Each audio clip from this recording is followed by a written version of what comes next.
South India shopping mall the wedding మంత్ర సరికొత్త wedding collection south India shopping mall.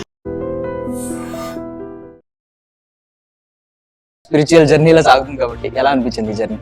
నాకు మార్పు. ప్రభాస్ గారు మీ సినిమాలో క్యామియో యాక్ట్ చేయడం అనేది ఎలా ఉందంటే, మీ ఇద్దరం బ్రదర్స్ లాంటి వాళ్ళు, నేను తీస్తే ఏంటి నా బ్రదర్ తీస్తే ఏంటి అన్నట్టు ఆ కైండ్ ఆఫ్ సిగ్నిఫికెన్స్ ఇస్తుంది. మీ రిలేషన్ అసలు ఒరిజినల్ గా ఎలా ఉంటుంది? My take on the relationship with Prabhas is that ఇప్పుడు జనరేషన్ కి బాగా అర్థం అవ్వాలని చెప్పి ఆ కైండ్ ఆఫ్ డిజైన్ ఉందా? సోషల్ మీడియాలో కమర్షియల్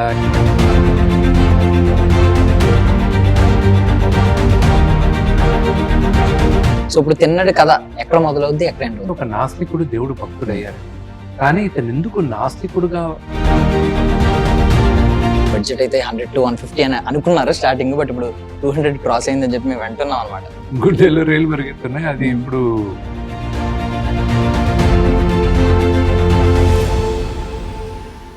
భక్త కన్నప్ప కృష్ణంరాజు గారి సినిమాలన్నింటిలో ఒక ఐకానిక్ ఫిల్మ్ అనమాట. బట్ అది డివోషనల్ ఆస్పెక్ట్ లో వచ్చింది. బట్ ఒక ఆయన అన్నారనమాట, ఇది డివోషనల్ గా చూడకూడదు, హిస్టారికల్ ఆస్పెక్ట్ లో చూడాలని చెప్పి చాలా బలంగా చెప్పారు. అండ్ ప్రపంచానికి తిన్నడిని పరిచయం చేయడానికి సిద్ధంగా ఉన్నారనమాట. ఆయనే మన హీరో మంచు విష్ణు గారు. మాట్లాడారు. High sir. హాయ్.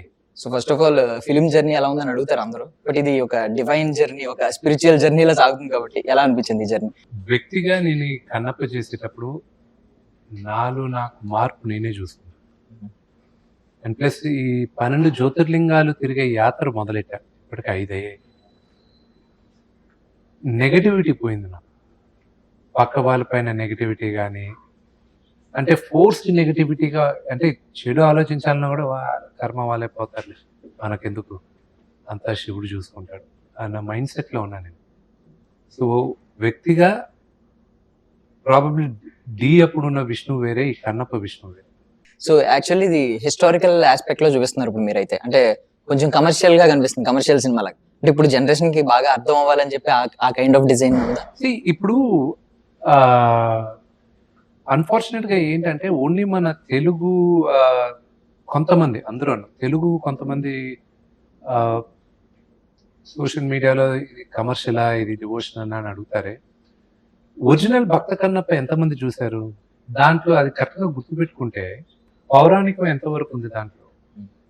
దాని తర్వాత కన్నప్ప కథ ఏంటి, దాని తర్వాత తనకి తన వైఫ్ ఉన్న రిలేషన్షిప్ ఏంటి, వాళ్ళ గూడెలో ఉన్న డ్రామా ఏంటి, దాని తర్వాత ఎంతమందికి రావు గోపాలరావు గారి క్యారెక్టర్ గుర్తుంది, అక్కడ గుళ్ళో నగలు దొంగతనం చేసి వేసకి ఇచ్చేసే క్యారెక్టర్ ఎంతమందికి గుర్తుంది? అప్పుడు అది కమర్షియల్ కాదా? సో ఇప్పుడు తిన్నడు కథ ఎక్కడ మొదలవుద్ది, ఎక్కడ ఎండ్ అవుద్ది, అంటే ఎలా? తిన్నడు ఇప్పుడు మనందరికి తెలిసిందే, ఒక నాస్తికుడు దేవుడు భక్తుడు అయ్యాడు, కానీ ఇతను ఎందుకు నాస్తికుడుగా ఉన్నాడు, ఎందుకు చిన్న వయసులోనే నాస్తికుడుగా మారాడు అనేది అది ఒక ఊహాగానం. ఆ కథ తెలీదు, ఎవరికి తెలీదు. కానీ చూచాయిగా కొన్ని ఎపిసోడ్స్ తెలుసు, కానీ అన్ని తెలియదు. ఈ సినిమాలో మాత్రం, మన ఈ కన్నప్పలో మాత్రం దూర్జటి గారు రాసిన కావ్యం ప్రకారం నాదనాథుడు, కన్నప్ప వాళ్ళ నాన్న, తిన్నడు వాళ్ళ నాన్న, తిన్నడు, కన్నప్ప పేరు తిన్నడు, ఆ తిన్నడు అనే పేరు, ఇవన్నీ మనం హిస్టారికల్ రెఫరెన్సెస్ తోనే తీసుకుంటాం. సో బడ్జెట్ అయితే 100 to 150 అని అనుకున్నారు స్టార్టింగ్, బట్ ఇప్పుడు 200 క్రాస్ అయిందని చెప్పి మేము వింటున్నాం అనమాట. సో బడ్జెట్ అయితే క్రాస్ అయిందని అర్థమైంది మాకు, మేము క్రాస్ అయిందా లేదా అని క్రాస్ చెక్ చేయట్లేదు. బట్ దాని గురించి ఏం ఫీల్ అవుతున్నారు అసలు? గుండెలో రైలు పెరుగుతున్నాయి, గుండెలో రైలు పెరుగుతున్నాయి. అది ఇప్పుడు ఏప్రిల్ 25వ తేదీన అంతా శివలీల, అది అంతా బాగా జరుగుతుందని నమ్మకంగా మాకు చాలా ధైర్యంగా ఉన్నాం. I wish you all success sir. Okay, so అప్పట్లో రెబల్ స్టార్ తీసిన సినిమా, సో నెక్స్ట్ జనరేషన్ ఏమనుకుంటారు, ఫ్యామిలీ లెగసీ ఈ రెబల్ స్టార్ తీయాలని అనుకుంటారు. బట్ ప్రభాస్ గారు మీ సినిమాలో క్యామియో యాక్ట్ చేయడం అనేది ఎలా ఉందంటే, మీ ఇద్దరం బ్రదర్స్ లాంటి వాళ్ళు, నేను తీస్తే ఏంటి నా బ్రదర్ తీస్తే ఏంటి అన్నట్టు ఆ కైండ్ ఆఫ్ సిగ్నిఫికెన్స్ ఇస్తుంది. మీ రిలేషన్ అసలు ఒరిజినల్ గా ఎలా ఉంటుంది? మేము ఒక తల్లిదండ్రులు పుట్టలేదు, కానీ మేము ఇద్దరం బ్రదర్స్.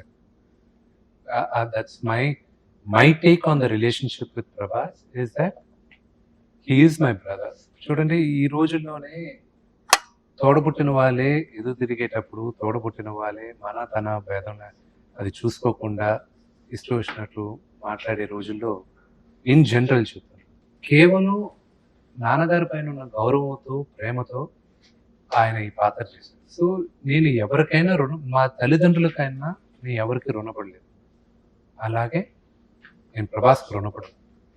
అతను చేయాల్సిన అవసరం లేదు కానీ చేశాడు. So I'm grateful for. And మీ కష్టాన్ని మేము గుర్తించాం అంటే ఏంటంటే బేసికల్లీ యంగ్ ఏజ్ లో ఉన్నప్పుడు, పెళ్లికి ముందు, బ్యాచిలర్ గా ఉన్నప్పుడు ప్రయోగాలు చేస్తూ ఉంటారు. మీరు ఫాదర్ ఆఫ్ 4 kids. ఈ టైంలో మీరు మీ కష్టం కనిపిస్తుంది మాకు స్క్రీన్ మీద.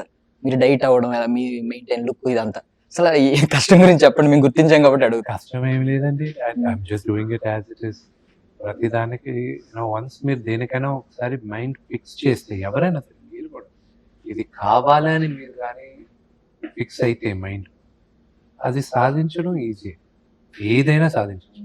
But you have to fix your mind and your goal, and దానికి డిసిప్లిన్. సో ఫైనల్లీ సార్, ఓటీటీకి ఇంకా అవ్వలేదని విన్నాం. అంటే సినిమా మీద మీకు కాన్ఫిడెన్స్ ఎక్కువ ఉండి రిలీజ్ తర్వాత అయితే ఇంకా బాగుంటుంది అనే ఆలోచన ఏమైనా ఉందా? అలాగే లేదు. బిజినెస్ ఇప్పుడు దీనికి ముందు బిజినెస్ జరిగేది వేరే విధంగా జరిగేది. ఇప్పుడు ఈ సినిమాతో ఇంత బడ్జెట్స్ తో బిజినెస్ నేర్చుకుంటున్నాను. ఇప్పుడు బిజినెస్ అంతా ఏదో ఒక ఎక్స్టర్నల్ కంపెనీకి ఇచ్చాం, వాళ్ళు చూసుకుంటున్నారు అంతా. అన్ని సేల్స్, దాన్ని సేల్స్ కంపెనీ అంటారు. ఆ సేల్స్ కంపెనీ చూసుకుంటుంది ఆల్ సేల్స్. సో వాళ్ళని అమ్మి పెడుతున్నారు. So final I wish you all success sir. Thank you so much for your value.